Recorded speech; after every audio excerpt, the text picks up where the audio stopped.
Welcome back to Whence Came You, a Masonic podcast featuring research papers and discussions related to Freemasonry.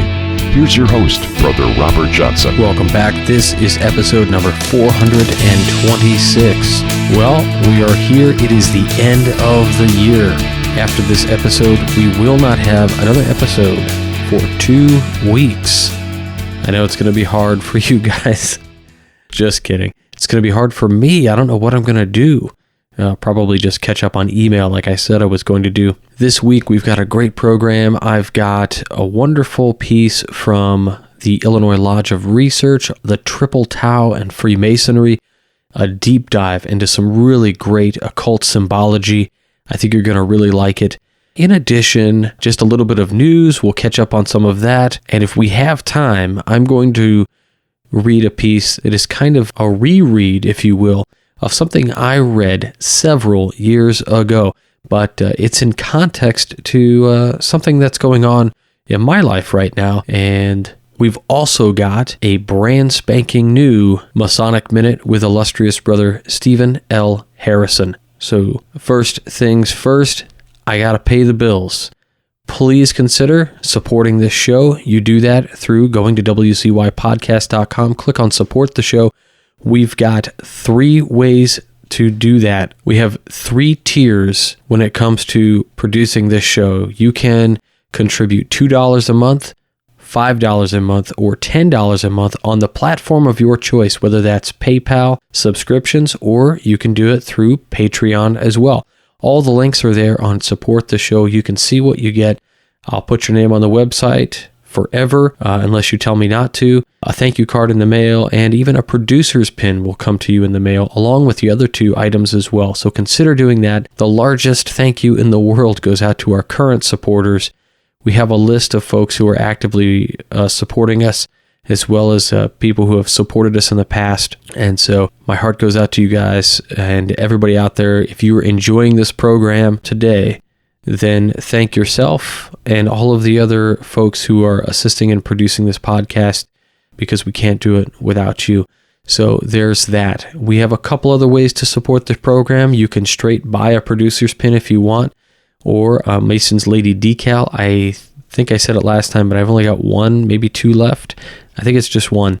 We also have the It's Business Time, Adapting a Corporate Path for Freemasonry, a book that I co-wrote with Brother John Ruark of the Masonic Roundtable. And additionally, you can support us through 2 other programs. Franklin's Fortune, which is not a collectible card game. It is a deck building game. Difference there is that you're not going out to Walmart or Target buying booster packs.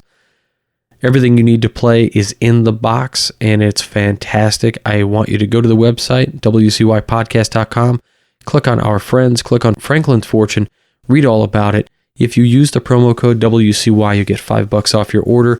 You've got just enough time to squeeze it in to get, maybe you can get it by Christmas, maybe you can't. I'm not really sure on their shipping schedule, but it makes a great gift. And lastly, the Great Books program. Our good friend and brother Scott Hambrecht, who we had on the program about a year and a half ago, started his own Great Books program, and it's phenomenal. So to learn more about that, wcypodcast.com. One last time, Great Books program under Our Friends. Check all that stuff out to help support this program. And wow, I think that's it. Maybe that might be record time. So the first thing I need to do for everybody is drop the big news. What's the big news? Well, here is the big news. You all might know that this podcast is underneath a legal entity called WCY Media LLC, and we have to do that just so that we protect our content and make sure that we can keep making this program for everybody and not get in trouble and follow the law. So under WCY Media, we had a press release for immediate release. WCY Media is proud to announce that Laudable Pursuit by the Knights of the North will be available for the first time ever as an audio book. Laudable Pursuit, originally released in 2006, has gone on to become a textbook on how to attempt to correct the course of Freemasonry. Countless lodges around the globe have used this book to reset their course. In this WCY production, the book comes alive. It was read by various voice talents, all of whom are members of the craft, We're extremely proud and lucky to have the editor himself, Chris Hodap, as part of the voice talent. Laudable Pursuit, the audiobook, will be available from WCY Media, LLC, and Audible.com. All proceeds from the sale of this book will be donated, all of them, to the Masonic Library and Museum of Indiana. So what is Laudable Pursuit? Laudable Pursuit is an examination of the state of Freemasonry in the United States and a plan of action for rejuvenating lodges in the 21st century, based on topics raised in the 1960s by renowned Masonic author, Indiana past Grand Master Dwight L. Smith, and then promptly ignored by the fraternity. This new work is intended as a starting point for the future direction of Freemasonry. Written by the Knights of the North, a Masonic think tank, and edited by Christopher Hodap, author of Freemasons for Dummies. Coming soon. So we're really excited about this. We started working on this over a year ago, but going back and forth trying to figure out how we wanted to do this and find the time to get all the voice talent together to do it was not easy. And of course, we were lucky enough to get Chris Hodap to agree to read some of it. And it's awesome. I've heard it. I read on the book project along with many other gentlemen, and I think you're really going to enjoy it. It's not some super long book. It is shorter, but it's going to be fantastic. I think the end time is 1 hour, 35 minutes, and 30 seconds is the complete length of this book. But again, we used this book at Space Novum. We used this book to kind of start Space Novum in a way, and it really inspired us. And Chris Hodap was our big speaker our first year. We got Chris Hodap to come out, and it was just fantastic. So a huge thanks goes out to Chris Hodap for putting this together and allowing us to do this and giving us a shot at putting it out there. And yeah, so we'll put links up as soon as this thing is available on audible.com. And that's it. So that's our big news this week. I just wanted to make sure that we let everybody know. Laudable Pursuit coming on audiobook. Now, of course, Chris lets that book out. It's out there on the web on archive.org and everything. So if you want to just read it, you can. But I will tell you that by grabbing the audiobook, not only are you getting a cool project created by brothers, but it's also going to benefit this new library and museum of Indiana that Chris Hodap loves so much and helped put together. So please consider that. All right, now the other big news. Mid-Atlantic Esotericon tickets went on sale. Oh my God. It's going to be crazy. We've got so many great conferences happening this year. If you don't get to one of these conferences, you are crazy, you guys. This is what it's all about. Masonic education coming to you. No matter where you are in the United States, there's going to be a conference by you. Well, where are they, RJ? Where are these conferences? Okay, we've got Attleboro Masonicon, we've got the Esotericon, we've got Camp Masonry, we've got Texas Masonicon, we have Cooperstown Masonicon, Chicago Masonicon. These things are all over the place. Now, granted, California Masonic, the Southern Pasadena Masonic Lodges Masonicon is not going to have a con this year in 2020. They are going to be doing it, I think, every other year, so 2021 will be the next one there. But there's so much to go to and to see, and if you can come to one or more, do it. Chicago Masonicon is, of course, the one that I'm putting together myself up here in the Chicagoland area for the Midwest. I do hope you come out for this, but if esotericism is like your jam, then Esotericon is the place to go. Or maybe you want to go to all of them like Bill Short does. I go to most of them. So Esotericon is in Virginia, and that is going to be on, again, June 13th in Manassas, Virginia. They rented out a larger space this year because they sold out, and they sold out last year. We were at capacity. All tickets were sold, and as I understand it, they had a killer pre-sale, and I think there is a significant chunk of tickets that are already gone. So you do need to get a ticket soon if you're thinking about going. This will sell out. I guarantee you this is a massive event, and it's really cool. And not massive in like you're going to get lost in the crowd. It's massive in sheer scope and philosophy of the idea. All these great esoteric topic speakers, and not always just like crazy esoteric like some guys think. Like if you're out there and you're one of these guys thinking, hey, this is a little too deep down the rabbit hole for me or whatever.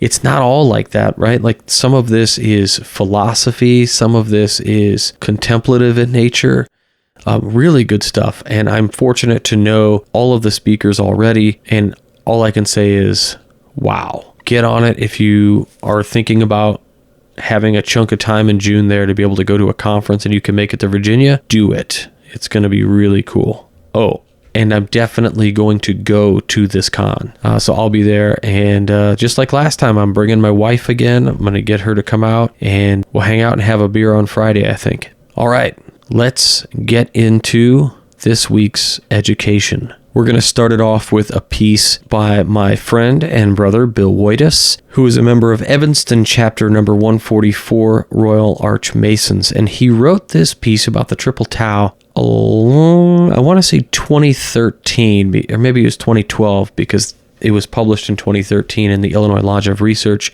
And it's an extensive piece. And as I go through this piece, it may help if you have the scope and the time to draw along with this paper as we read it, or to contemplate what we're building as we talk about the shapes that we're going through. But if not, you can just listen to this one too. It's not totally interactive, but it should at least get you thinking about a lot of the symbols, the shapes, and the numbers, and some of the significance. So let's go ahead and get into that right now. The symbology of the Triple Tau in Freemasonry by Bill Whitus. What do you know about the symbol which represents the Royal Arch of Freemasonry? We often see the Triple Tau in logos for Royal Arch Masons, but what does it mean? What does it symbolize? Interestingly, it is closely related to the honorable symbol of the Blue Lodge, the square, compass, and the G. I need to begin by explaining the Triple Tau and what it is. The Tau itself is very old and is seen in ancient artifacts. It is not a symbol created by Masons, rather used by Masons for their purposes.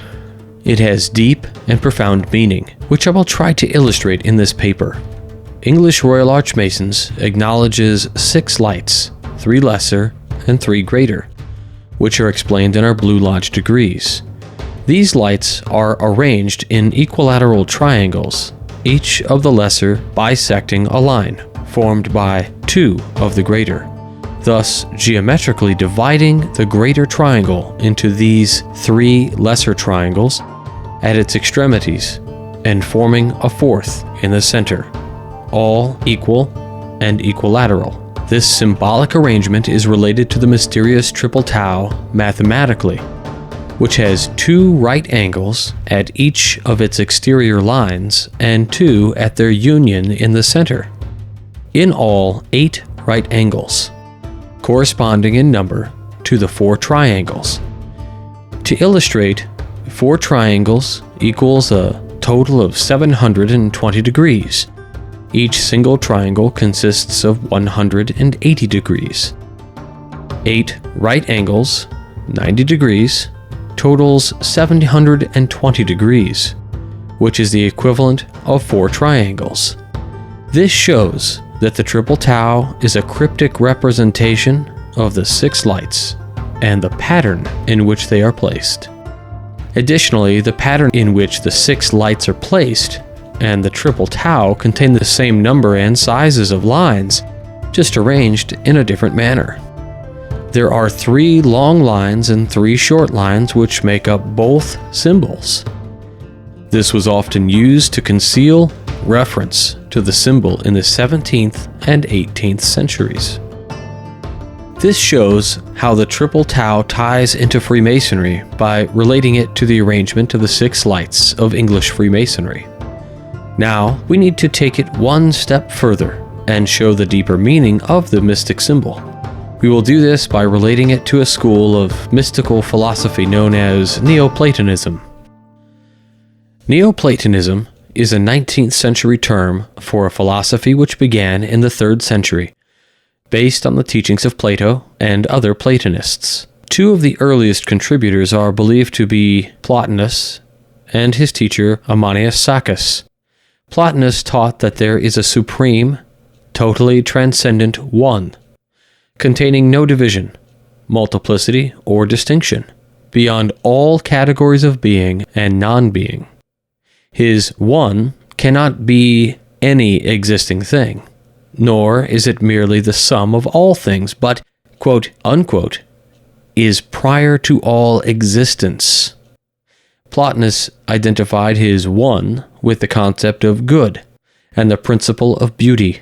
Neoplatonism, a form of theistic monism, focused on the spiritual and cosmological aspects of Platonic thought, synthesizing Platonism with Egyptian and Jewish theology. To begin, we will need to illustrate a symbol known as the Tetractys. The placement of 6 lights in English Freemasonry creates a triangle, which we have shown to be related to the triple tau, due to the corresponding number of degrees contained within. The Tetractys is also a triangular formation consisting of 10 points arranged in 4 rows, creating a total of 10 triangles. This is a geometrical representation of the 4th triangular number, which is explained as, quote-unquote, the nth triangle number, and is explained in a simple formula. The listener will need to refer back to the PDF, page 16, for this formula.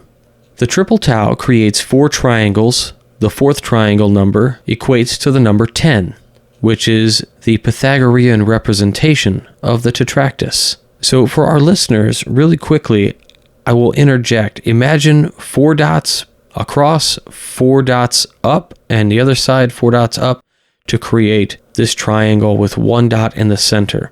This is the Holy Tetractys. Back to the paper. The Pythagorean method of displaying the number 10 is the sum of the numbers 1 plus 2 plus 3 plus 4, and it presents the idea that the number 10 contained within itself the numbers 1, 2, 3, and 4. Each of these numbers represented a fundamental idea concerning the Pythagorean cosmos, examples being the natural world represented by 4, and 3 levels of higher, unchangeable reality called the hypostasis. The Pythagorean symbology is explained as such. 1. The first 4 numbers symbolize the harmony of the spheres and the cosmos. 1. Unity. 2. The dyad, or power. Limit, unlimited. 3. Harmony. And 4. Cosmos. The 4 rows add up to 10, which was unity of a higher order, the decad. 3. The Tetractys symbolizes the 4 elements: fire, air, water, and earth. 4. The Tetractys also represented the organization of space. 1. The first row represented 0 dimensions, or a point. 2. The second row represented 1 dimension, a line of 2 points. 3. The third row represented 2 dimensions, a plane defined by a triangle of 3 points. And 4. The fourth row represented 3 dimensions, a tetrahedron defined by 4 points. We have heard concepts like this before in Masonic lectures: a point, a line, a superficies, etc. So this Pythagorean concept has been used by Masons more often than we realize, and these symbols hold deep Masonic meaning. Pythagoras maintains the power of the number 10 lies in the number 4, the tetrad. For this reason, if one starts at the unit 1 and adds the successive number up to 4, one will make up the number 10. 1 plus 2 plus 3 plus 4 equals 10. The Tetractys, tetrad, and the number 10 were all very important Kabbalistic symbols. This same 10-point symbol was used by the Hebrew as the Tetragrammaton. Tetragrammaton literally translates to 4 letters and is the Hebrew theonym, which is often represented by the Latin letters YHWH, otherwise known as the representation of one of the ineffable names of God in the Hebrew Book of Divine Law. The Hebrew Tetractys contains the 4 letters of the Tetragrammaton placed on the 10 positions of the Tetractys from right to left, using Jewish system of numerology known as gematria, which assigns a numerical value to a work or phrase, reveals that the sum of the numbers is equal to 72, a dividend of 10, and 720. At this time, it is important to relate the circle with the triangle. What most of us are not aware of is that two circles will form a triangle. This is explained through a Kabbalist symbol known as the Vesica Pisces, a shape that is created by two intersecting circles of the same radius. Mathematically is explained as the mathematical ratio of the height of the Vesica Pisces to the width across its center is the square root of 3, or 1.7320508. If straight lines are drawn connecting the centers of the two circles with each other and with the 2 points where the circles intersect, two equilateral triangles join along an edge. This is another note to the reader. We're getting complex in this, and it's hard to follow along sometimes, but what we're trying to display here is that when the two circles come together, we can form, using the Vesica Pisces, the central line of a triangle, the midsection. And then when we draw straight lines through those and we connect them, this is the basis of the triangle. But also, it's important when we say the fourth part of a circle, that's where we get this. Let's continue. The triangle can be then extended beyond the Vesica Pisces by extending the lines through the corners to the opposite sides of the circle, and connecting these new lines with a horizontal line creates a larger triangle. In essence, it creates the triple Tau triangle of the 6-point arrangement of the 6 lights of Freemasonry.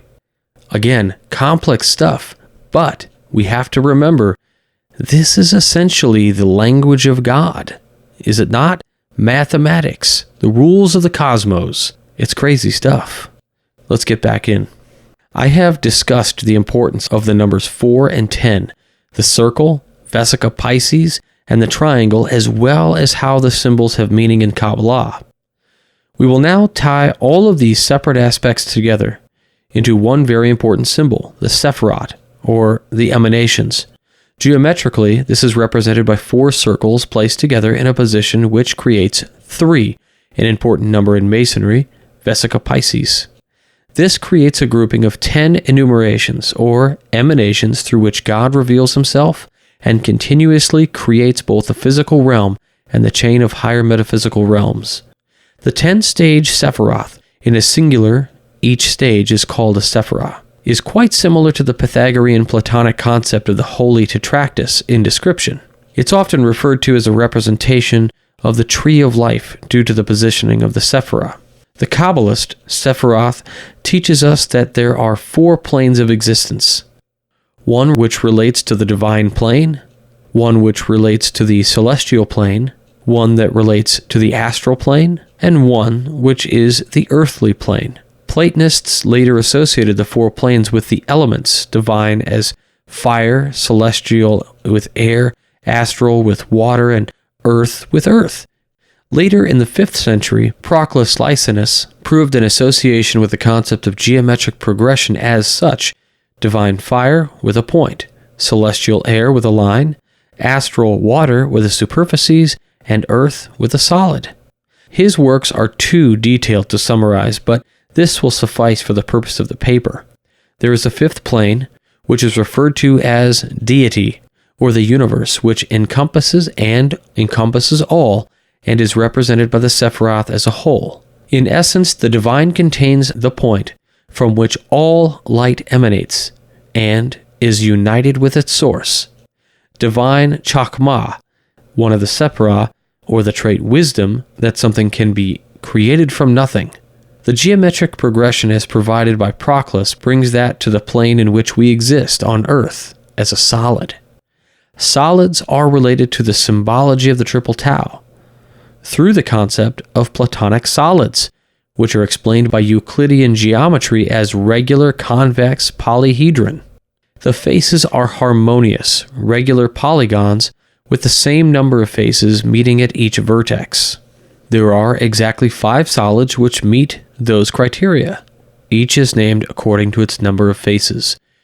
The 5 Platonic solids, or bodies, are the following: the tetrahedron, 4 faces; the hexahedron, or cube, with 6 faces; the octahedron, 8 faces; the dodecahedron, 12 faces; and the icosahedron, 20 faces. Platonists associated the universe and the four elements with each of the bodies as illuminated in the below matrix: the elemental, planes, and the body. So going across, we have the universe with deity and the dodecahedron, fire with the divine and the tetrahedron, air with celestial and spirit for the octahedron, water as the astral or intellect with the icosahedron, and earth, the earthly physical, as the cube. Platonic theory says that the universe and its subordinate parts, both animate and inanimate, were created by the deity from the four elements. Deity is the point that the Chakma teaches is the point where something was created from nothing. From the point to another point, a line is created. The line is necessary to create a superficies.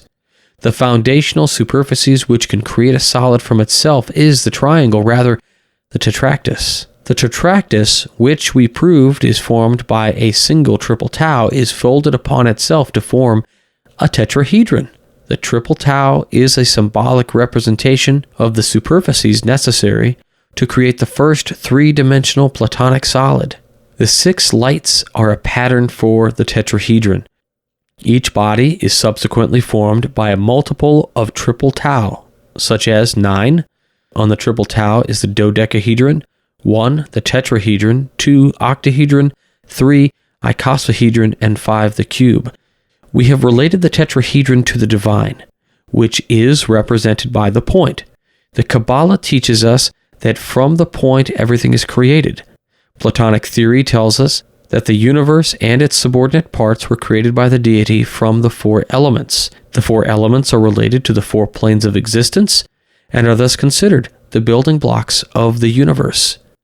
That foundational body represents the point from which the building blocks of the universe are created, was itself created by a single triple tau. The point, as proven, represents deity, which further indicates that the triple tau is a symbolical representation of deity, that from which all was created. To this point, we have provided a progression which shows that the triple tau is a symbol of deity using philosophies and teachings known to be important to Masonry. Now, we will tie all this together with Freemasonry and not just a symbology important to the craft. There is a historical lecture in English Royal Arch degree which will tie the triple tau symbol in with the Royal Arch Masonry. The lecture is tied to the floor layout of a lodge of Royal Arch Masons with the knowledge that there are no Masters of the Veil in English Royal Arch Masonry. The lecture is as follows. This symbolical arrangement corresponds with the mysterious triple tau, which has 2 right angles at each of its exterior lines, and 2 in the center. In all, 8 right angles corresponding in number with those contained in the 4 triangles. For the 3 angles of every triangle are together equal to 2 right angles. It also serves to illustrate the jewel worn by the companions, which forms by its intersections a given number of angles. These may be taken in 5 several combinations, and, when reduced to their amount in right angles, will be found equal to the 5 regular Platonic bodies, or points, representing the 4 elements and the sphere of the universe. So the lecture ties the bodies and elements to the symbol in Masonry and positions of officers of the Royal Arch Masons chapter. The triple tau symbolizes the excellent high priest in the east of the chapter and is a representation of the 6 lights of the Royal Arch Freemasonry. The tetrad, the light form, are symbolic of the gold plate found on the altar they surround, and it also forms the tetrahedron, the base solid. This ties the symbols to Royal Arch Masonry, but how can it relate to Blue Lodge? We know the importance of a circle as a fundamental geometric shape and how it ties to both Freemasonry and the triple tau. We have also proved the importance of the triangle to both the triple tau, the craft, and Royal Arch Masonry through historic lectures. Now we can tie this into Blue Lodge symbology. The compasses draws the circle, and from our degrees we know that the points within the center of a circle, and from our degrees we know that the point is in the center of a circle. The square creates an angle of 90 degrees, and Euclid's theorem describes how to create a 90-degree angle by drawing a triangle within a circle using a point within. We have proved that the triple tau is representational of the point. In Blue Lodge Masonry, you have the square with the compasses located over it and the G as a point in the center. We also know that the G is a symbol for both geometry and God, both the building blocks and creator of the universe, just as we have proven that the triple tau represents both deity and the foundation of the geometry creating the building blocks of the universe. Coincidence? All right. Now that you all have a certified degree in geometry, I would behoove you to download this paper, and you can get it directly from the Illinois Lodge of Research Transactions, or you can download just a singular paper of this portion of the transactions by getting them from our app. So you get our app on, you go to the podcast source and you'll download that, search for Whence Came You within it, and then you can just press the little soft key button. It's like 3 lines and there's some bonus features, and you can download the paper and you can actually go through this and draw it out. Bill has some really nice illustrations that he's put together for this paper, and it will help you immensely as you go through it. I've read this paper 3 or 4 times now, and every time I read it, I understand a little bit more. Read it a few times if you need to. I hope I didn't give you a headache. And let's go into this week's Masonic Minute with Illustrious Brother Stephen L. Harrison.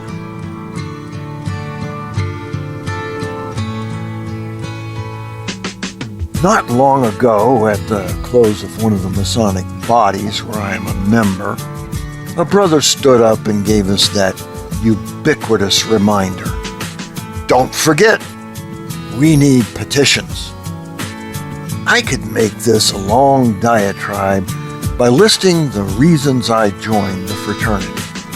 Among those would not be, I joined so I could go out and get petitions. Like everyone, I'm happy to see new members join any part of our Masonic family.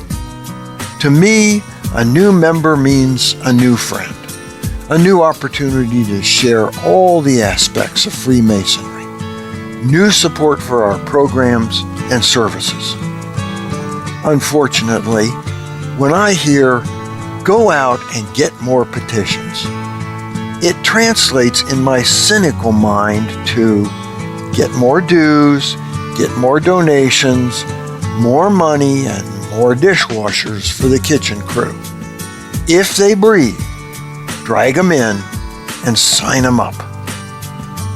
A couple of days after that meeting, I sat down to read one of my dad's old Masonic magazines. It was from back in the so-called heyday of Masonry. Back then, the fraternity was thriving. They had over twice the membership we have today, and do you know what an article in that magazine said they needed? That's right, more petitions. Have I mentioned that's not why I joined the fraternity? Seriously, it's not what I want to do as a part of Masonry, even though it's legal to, quote, ask in my jurisdiction. I'm still more of a to be one, ask one kind of guy. I'm also not excited about advertising the fraternity or its related bodies. To me, the best way to get members is to demonstrate the worth of the craft by our actions. We have to be active and visible in the community and attract existing members to other bodies by showing them that the meetings are interesting, exciting, educational, and more than routine business transactions and a droning of the minutes. In my experience, that seems to be a prevailing point of view.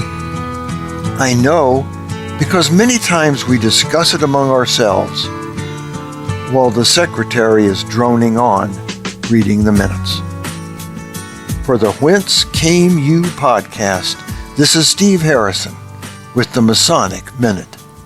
All right, so I'm not going to be able to talk to you guys for a few weeks, so we might as well check out some additional content this week, maybe something a little less heavy. Now, I mentioned in the beginning of this program that what's going on in my life, something along those lines, and one thing that I've been doing recently is going back through some of the readings that I used to go through quite often as a member of Builders of the Adytum or BOTA. There are lessons that come out and you're caused to read each one several times and then move to the next as you progress through a series of lessons.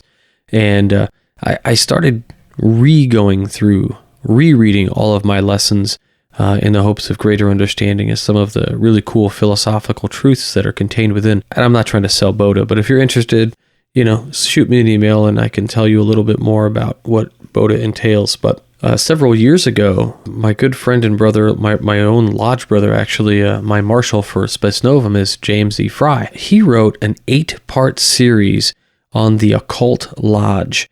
And part 8 was the finale in the series. I would really recommend everybody go back and read these other 7 parts and then read part 8. But I wanted to read part 8 because it touched on BOTA a little bit, and I thought it was a cool one and speaks to the electronic age. So here we go. The Occult Lodge, part 8 by James E. Frye, 32nd degree, and he's a past sovereign prince of Jerusalem for the Danville Scottish Rite.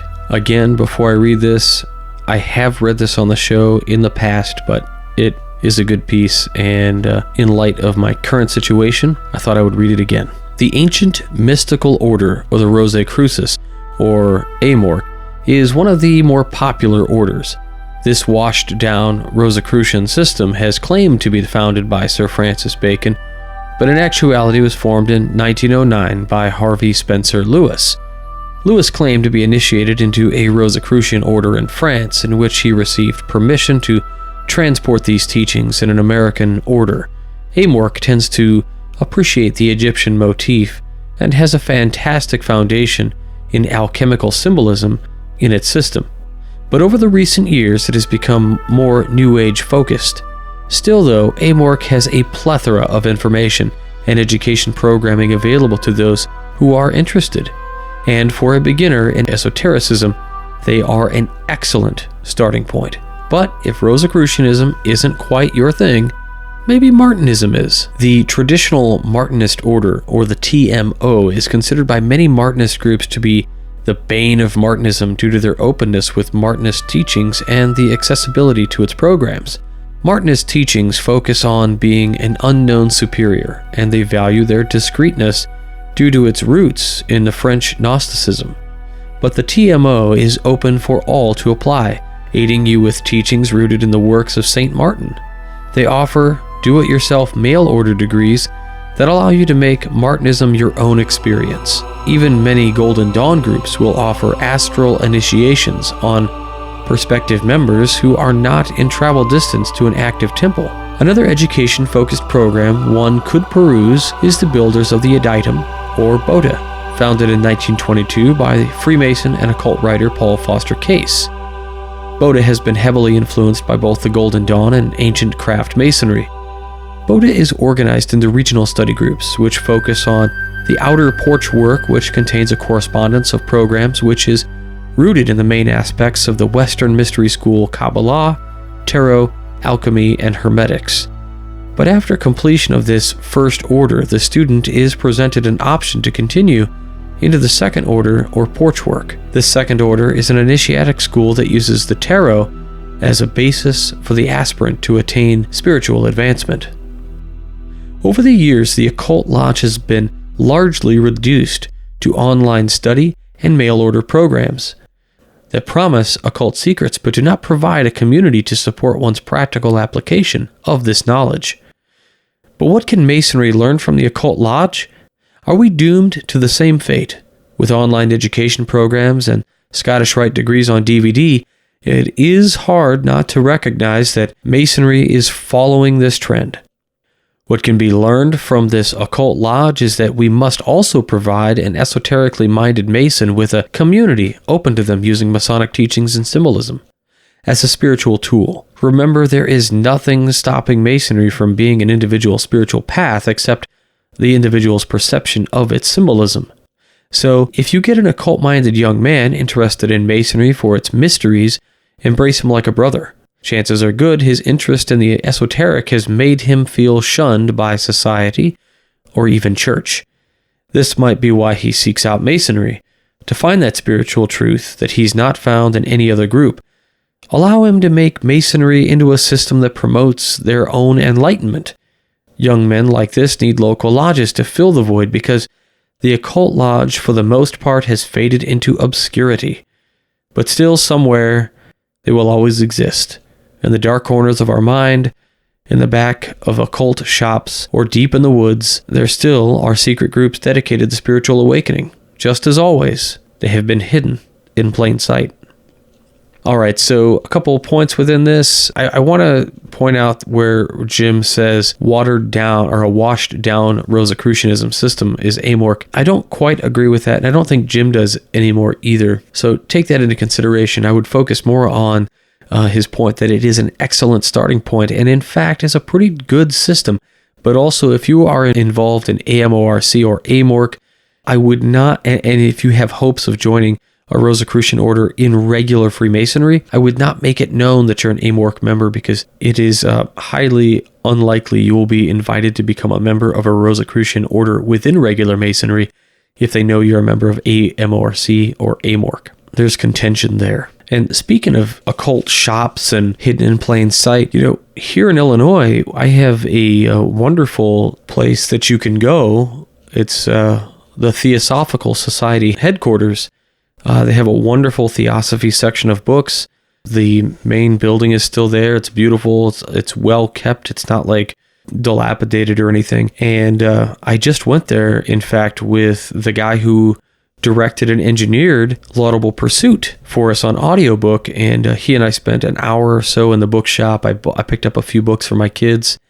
And a great little bookshop, not overpriced at all. So I would recommend it. If you're in the Illinois area and you've got some philosophical, esoteric leanings, then check out the Theosophical Society here in Illinois. It's a great place to go. I would almost encourage a lodge field trip. But I think that's it. I'm about ready to lose my voice here. Before I go, a special message from me and my family. Happy Holidays! All right, you guys, thank you so much for listening. Thank you for considering supporting this program. Don't wait. Get your tickets for MasonicCon Chicago. Go to www.MasonicConChicago.com. Pick up your ticket. $125 general admission, $165 for our executive pass. We've got 11 speakers, 3 days, a meal together, a screening of a movie, all day on Saturday. 8 a.m. to probably midnight is what's going on. So this is a big deal. It's really going to be crazy cool fun, but it's next September. So save up for it or get your ticket now. Merry Christmas yourself, whatever you'd like to do. And don't forget about MasonicCon in Attleboro. And of course, Esotericon coming up there soon in June. And then just after that is like a floodgates are opening up in February. I'll be at the con that's happening in Florida. So these are just all over the place. Great places to go out and get Masonic education. Go to a conference, or better yet, start a conference or start a one-day education thing at your lodge or something, and get a couple of your well-informed brothers to come out and speak on a cool topic. It doesn't have to be these big cons, but you could do it yourself, and that's what it's all about. So yay Masonic education, and that's it. So have an amazing rest of the year, a great holiday season no matter what you're celebrating. Christmas, the Yule, Hanukkah, Festival of Lights, any number of great holidays that happen this time of year. And that's it. I'm going to get out of here before I lose my voice. So again, it's been wonderful. I will talk to you all in January. You have my deepest thanks, my absolute gratitude, and my love. Thanks so much, everybody. We'll talk to you all real soon. Stay on the level. For Whence Came You, I'm Robert Johnson. You've been listening to Whence Came You, a Masonic podcast featuring research papers and discussions related to Freemasonry with your host, Brother Robert Johnson. Be sure to join us for our next edition.